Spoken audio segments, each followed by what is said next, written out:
ये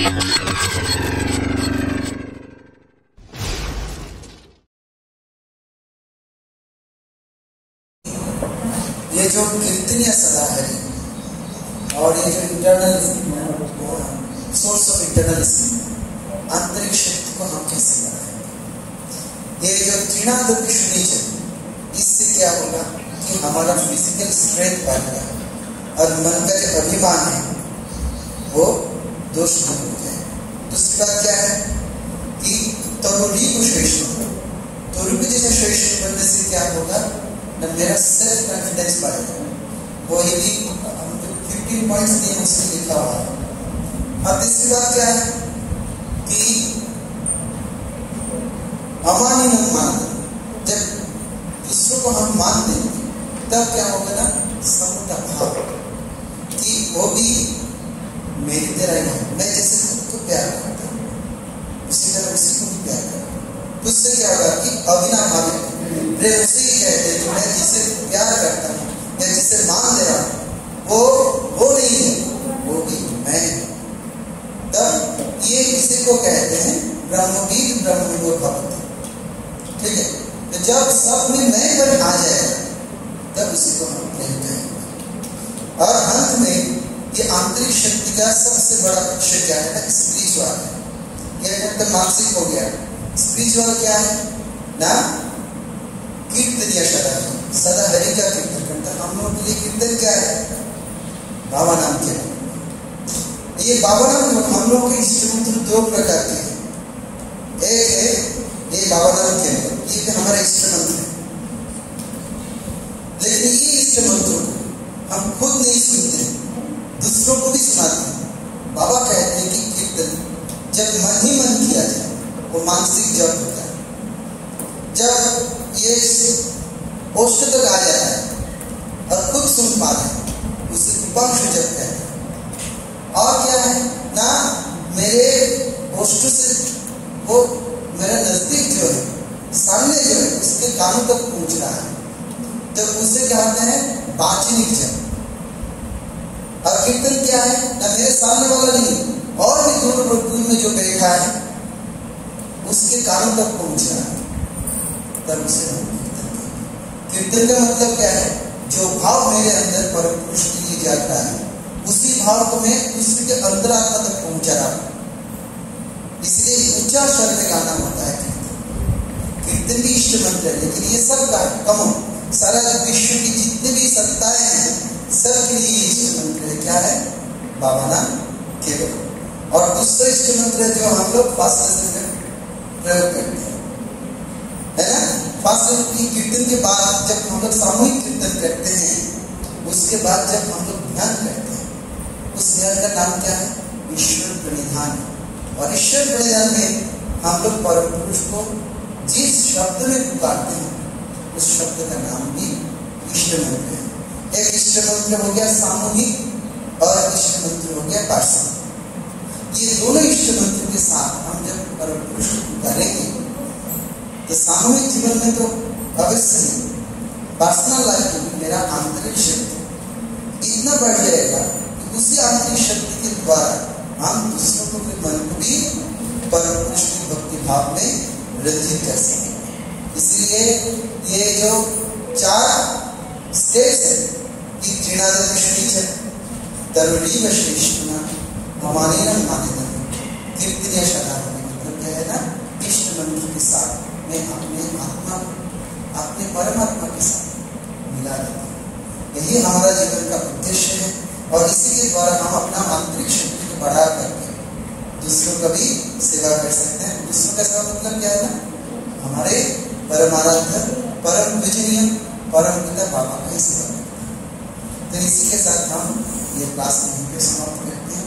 हमारा जीवन उद्देश्य ऐसा ही हो कि हम आत्ममोक्षार्थम जगत पिताय च, ये जो आदर्श का जो धारा है उसको हम साथ लेकर के इष्ट मंत्र के साथ आगे बढ़ेंगे और अपने जीवन को सार्थक मंगलमय और सबके लिए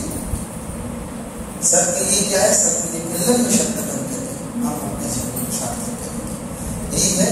और इसके साथ साथ एक गाना भी है, श्रेष्ठ मंत्र और प्रिय गाना थी। ये गाना गा करके हम लोग का ये कलेक्टिव प्रेडिक्शन स्टार्ट किया जाएगा। परमपिता बाबा की जय। थोड़ा सा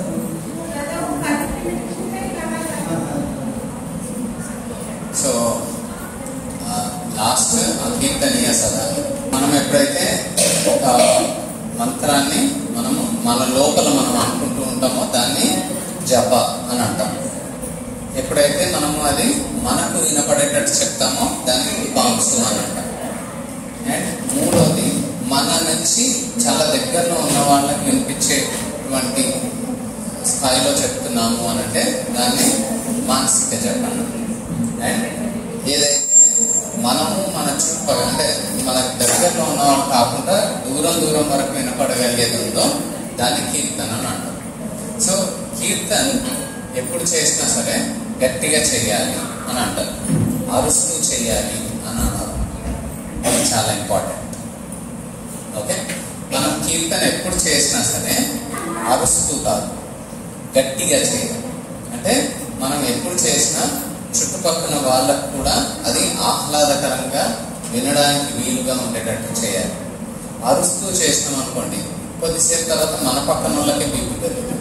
ఏం తెలియని వాడికి ఏమవుతుంది, అనిపించేది పెరుగుతుంది. ఓకే, సో కీర్తన ఎప్పుడు కూడా అరుస్తూ గట్టిగా చేయాలి. ఓకే, అండ్ కీర్తన ఎప్పుడు చేసినా సరే కీర్తనలో మనం ఏం చేస్తున్నాము, కీర్తన ఎందుకు చేస్తున్నాము అని అంటే మనము భగవంతుడికి సంతోషాన్ని ఇవ్వడానికి చేస్తున్నాం. కీర్తన మన కోసం కాదు, కీర్తన మనం భగవంతుడికి సంతోషం ఇవ్వడానికి చేస్తాం. అయితే కీర్తన అంటే బాబా ఒక డిస్కోర్స్ లో చెప్పింది ఏమి అని అంటే కీర్తన గురించి చెప్తూ అంటే నేను ఎక్కడ ఉంటాను, విష్ణుమూర్తి అండ్ నారదుడు మధ్యలో ఏదైతే సంభాషణ జరుగుతుందో నువ్వు ఎక్కడ ఉంటావు అని అడిగితే దానికి ఆయన ఇచ్చిన ఆన్సర్ ఏమి అని అంటే నేను వైకుంఠం అనే ప్లేస్లో లేను. రెండవది యోగినాథ్ హృదయ అంటే గుట్టలు గుట్టలు హిమాలయాలు అక్కడిక్కడ ఉంటున్నటువంటి అయోగి మనసులో కూడా నేనేమైనా కనిపించను, దొరకను నేను. మద్భక్త ఎత్ర గాయంతి తత్ర తిష్టామి నాథ అంటే నేను ఎక్కడైతే నా భక్తులు నా గురించి పాడుతూ ఉన్నారో అక్కడ నేను ఉంటాను అని అంటే బాబా టెక్నికల్లీ నిజంగా చెప్పింది ఏమి అక్కడ అంటే మనం కీర్తన చేసేటప్పుడు ఇది మిస్ అవుతూ ఉంటాం. కీర్తన చేస్తున్నప్పుడు ఎప్పుడు కూడా మనము బాబా మనతో ఉన్నాడు అని ఊహించుకోవాలి. అండ్ ఆయన మన ముందు ఉన్నప్పుడు మనము ఎట్లా పాడాలి కీర్తన అని అంటే మనం ఆయన్ని పిలుస్తున్నట్టుగానే పాడాలి, అరుస్తున్నట్టుగా కాదు. ఓకే, ఆయన మన ముందు ఉన్నాడు, మనం 10 మందికి వినిపించేలాగా పాడాలి, కానీ ఆయనకు కూడా ఇరిటేషన్ వచ్చేలాగా పాడు. రైట్, సో మొదటిది మనం కీర్తన ఎప్పుడు గట్టిగా చేయాలి, అరుస్తూ చేయదు. రెండవది కీర్తన చేసేటప్పుడు ఎప్పుడు కూడా మనము బాబా మన ముందు ఉన్నాడు అన్న భావంతోనే చేయాలి. అండ్ మూడవది మనం ఆయన పిలుస్తున్నాము. ఇప్పుడు మనకు చాలా ఇష్టమైన వాళ్ళని ఎట్లా పిలుస్తాం, మనం గట్టిగా అరిచి పిలుస్తామా, పిలువము, లొల్లి చేయము. ఏం చేస్తాము, గట్టిగా పిలుస్తాం, అంతేగాని అరుస్తూ పిలవము. అండ్ పిలిచే దాంట్లో ఆ ప్రేమ ఉండాలి. అప్పుడు మీరు ఎప్పుడైతే కీర్తన చేస్తారో మీరు ఆ భావంలోకి వెళ్ళగలుగుతారు.